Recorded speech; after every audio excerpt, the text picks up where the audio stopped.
The New Orleans Saints just walked into the offseason and dropped a silent bomb that the rest of the NFC South completely missed. They spent over $170 million in free agency while most people were still sleeping on the division. Nobody expected a franchise that finished 6-11 last year to move this aggressively, but the front office just flipped the script overnight. What they are hiding from the casual fan is that the roster already feels like a playoff team, not a project waiting for its third year. The money is on the table, the timeline has shifted, and the league suddenly has a problem it did not see coming. This is not random spending, it is a calculated strike. Travis Etienne just signed a 4-year deal worth $52 million to breathe life into a backfield that needed direction. David Edwards locked down the left guard spot with a 4-year commitment that finally stabilizes the interior line. Caden Ellis came home on a 3-year pact to fill the leadership void on defense, while Brandon Staley earned top marks from his own players in the latest player union report card.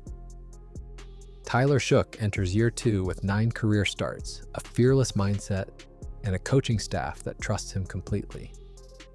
The math does not lie.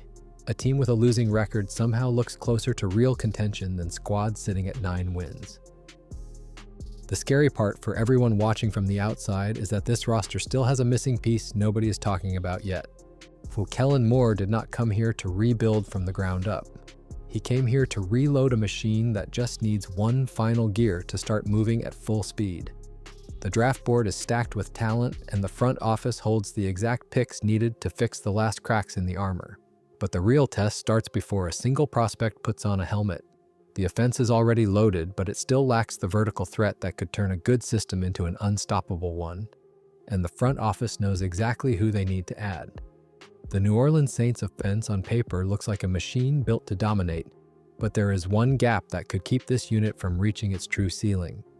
Tyler Shough now has Travis Etienne in the backfield, David Edwards protecting his blind side, Eric McCoy anchoring the center, and 2 tight ends in Juwan Johnson and Noah Fant, who can stretch the middle of the field. The run game alone should look completely different this season, with power and speed working in harmony. But when you look at the wide receiver room, something is clearly missing, and that silence is getting louder every day. Chris Olave is a legitimate number 1 receiver who can win at every level of the field, but right now the number 2 spot is a question mark that keeps getting louder.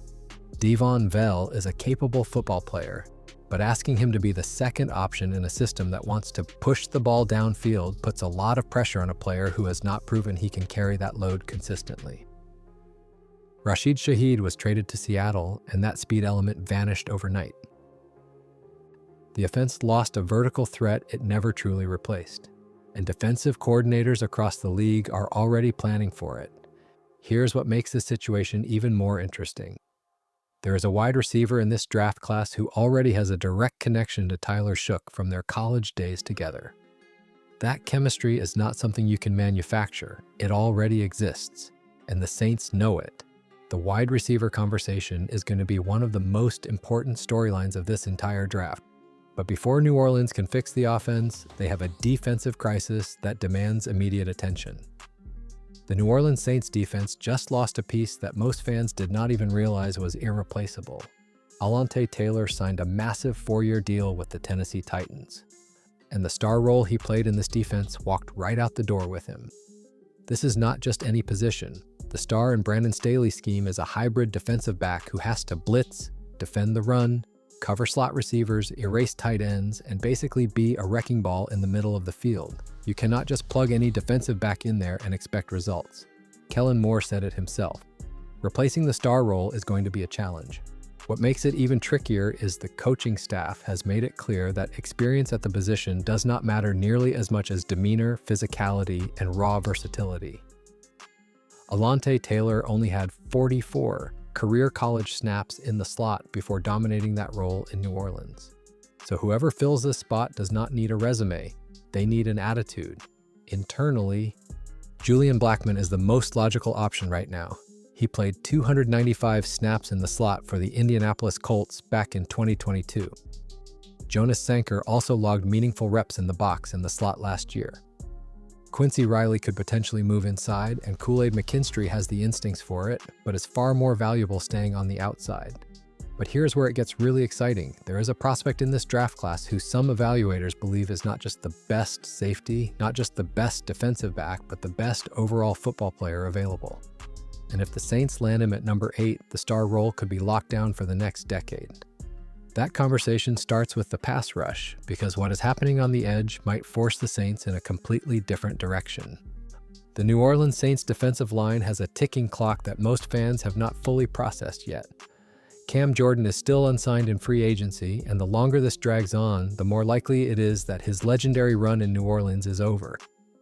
Chase Young has the talent to be a dominant edge rusher, but staying healthy has been an issue throughout his entire career. Carl Granderson had a down year. If you are counting on that group alone to generate consistent pressure in 2026, you are setting yourself up for a long season. This pass rush needs new blood, and it needs it now. That is exactly why David Bailey out of Texas Tech keeps showing up in every single Saints mock draft. This man posted 81 total pressures in 2025. He had 14.5 sacks and 23 tackles for loss, while leading the Red Raiders to one of the most productive defensive seasons in program history. His first step off the line is so explosive that it looks like he is offside on nearly every snap. He has a lethal ghost move, a nasty bull rush, and a motor that never stops. The one concern is his run defense, which still needs development, but Brandon Staley's 3-4 scheme is built to mask that kind of weakness early in a player career. Picture David Bailey and Chase Young rushing from opposite sides. That is a nightmare for every quarterback in the NFC South. Now, David Bailey is not the only edge talent on the board, but the real question is whether the Saints pull the trigger on the edge at number 8, or if someone else on the board forces them to make a completely different choice. And trust me, the options waiting at that pick are going to blow your mind. At number 8 overall, the board is going to present Kellen Moore with a decision that has no wrong answer, and that is what makes it so fascinating. Caleb Downs out of Ohio State might be the most complete football player in this entire draft class. He was a true freshman starter at Alabama before transferring, and his tape is absolutely ridiculous. Elite athleticism, top-shelf instincts, a 20% pressure rate when asked to blitz, and an 11% missed tackle rate. He has been described as an extension of the defensive coordinator on the field. If the Saints draft him, the star role is solved for the next 10 years. But the board might not let that happen so easily. Mansour Delane out of LSU is the best pure cornerback in this class. He allowed just 13 catches on 35 targets in 2025 with 0 touchdowns and 0 penalties. Opposing quarterbacks simply refused to test him. You could put him on the outside and move Kool-Aid McKinstry or Quincy Riley inside, or you could slot him directly into the star role with his rare combination of size and coverage ability. Then there is Sonny Styles out of Ohio State, a former safety-turned linebacker with a perfect 10 out of 10 relative athletic score who could be a devastating big nickel weapon. The beauty of this situation is that no matter which direction the Saints go at number 8, the remaining needs can be addressed in rounds 2 and 3. An edge rusher in round 1 means you grab a defensive back on day 2. Safety at 8 means you chase a pass rusher or wide receiver next. Every path leads somewhere good. But speaking of wide receivers, the names available for the Saints across this draft are absolutely loaded, and the connections run deeper than most people think. The 2026 wide receiver class is ridiculously deep, and the New Orleans Saints are sitting in the perfect position to grab a game changer. Chris Bell out of Louisville is the name that keeps circulating in New Orleans draft circles for one very specific reason. He and Tyler Shough were teammates at Louisville, and according to Bell himself, Shough has been actively pushing the Saints to draft him. Bell stands 6'2", 222 pounds, with a career contested catch rate of 55.9%. He was likely a first-round talent before tearing his ACL late in the season, but every report on his recovery has been extremely positive. He could realistically be available at pick 42. If the Saints want pure speed to replace what Rashid Shaheed brought, Zachariah Branch out of Georgia is the answer. He ran a 4.35 40-yard dash, won the Jet Award as the nation's top return specialist as a true freshman, and ranked 4th in FBS with 634 yards after the catch in 2025. His average of 8 yards after catch per reception is absurd. Then there is the sleeper who is quietly climbing boards. Dejon Stribling out of Ole Miss is a 6'2", a 207-pound ex-receiver with 4.36 speed who caught 55 receptions for 811 yards and 6 touchdowns. His drop rate was just 1.8%, and his run blocking is some of the best in the entire class. Carnell Tate, Mekhi Lemon, and Jordan Tyson are first-round options if the Saints swing early. Malachi Fields out of Notre Dame at 6'4" gives strong hands and contested catchability. Elijah Sarrett out of Indiana wins when the ball is in the air regardless of coverage. The receiver cupboard is overflowing, but the wide receivers are only part of the equation because what is available on day 2 at cornerback and safety might be the real draft-winning territory. Rounds 2 and 3 are where the New Orleans Saints could quietly steal the entire 2026 draft. At pick 42 and 73, the talent available at defensive back alone is enough to completely reshape this roster.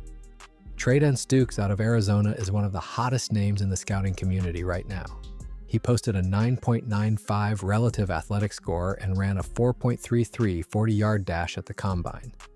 He spent the last 3 years as a nickel corner for the Wildcats, with 0 flags over the past 2 seasons.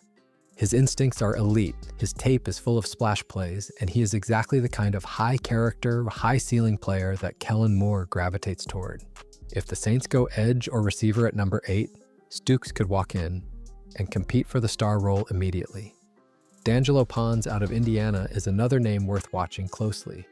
He is an outside corner by trade, but plays with a scrappy, physical edge that screams star role potential. His footwork is advanced, his competitive mindset is off the charts, and he has the kind of mentality that translates from day one. Colton Hood out of Tennessee brings impressive length, coverage IQ, and closing speed that makes quarterbacks think twice before throwing his direction. Keontae Scott has deep experience in the slot. Dylan Thieneman out of Oregon and Chris Johnson out of San Diego State round out the options. The real message here is flexibility. If Caleb Downs or Mansour Delane falls to 8, you take them and chase an edge or receiver on day 2. Every combination works. But the value does not stop on day 2. The later rounds have some names that could turn into serious contributors, and one position battle in particular might catch everyone off guard. Day 3 is where championship rosters are built, and the Saints have picks waiting to find contributors who fit the culture Kellen Moore is creating.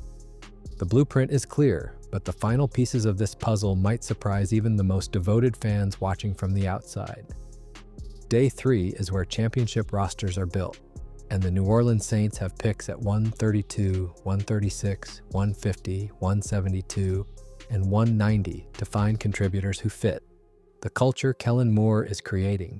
Jalen Farmer out of Kentucky is a right guard with over 1,600 career snaps who could develop behind Cesar Ruiz and eventually take over that spot. Emil Wagner out of Notre Dame brings elite character and leadership as a 2-year starting right tackle and team captain. Tim Keenan III out of Alabama adds depth on the interior as a nose tackle and run stuffer.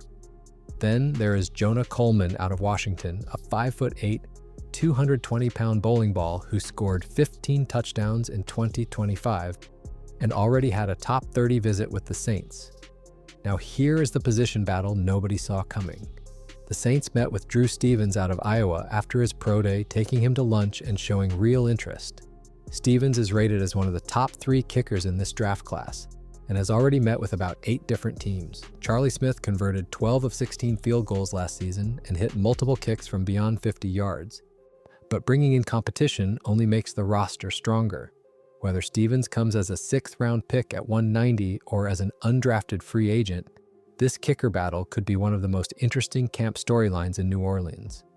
The blueprint is clear: 8 picks, 3 major needs, and a board loaded with talent at every position the Saints care about. Kellen Moore proved last year that he can identify and develop high-character players.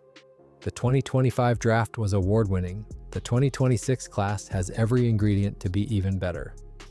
April 23rd in Pittsburgh, the Saints are on the clock, and this roster is about to take a massive leap forward.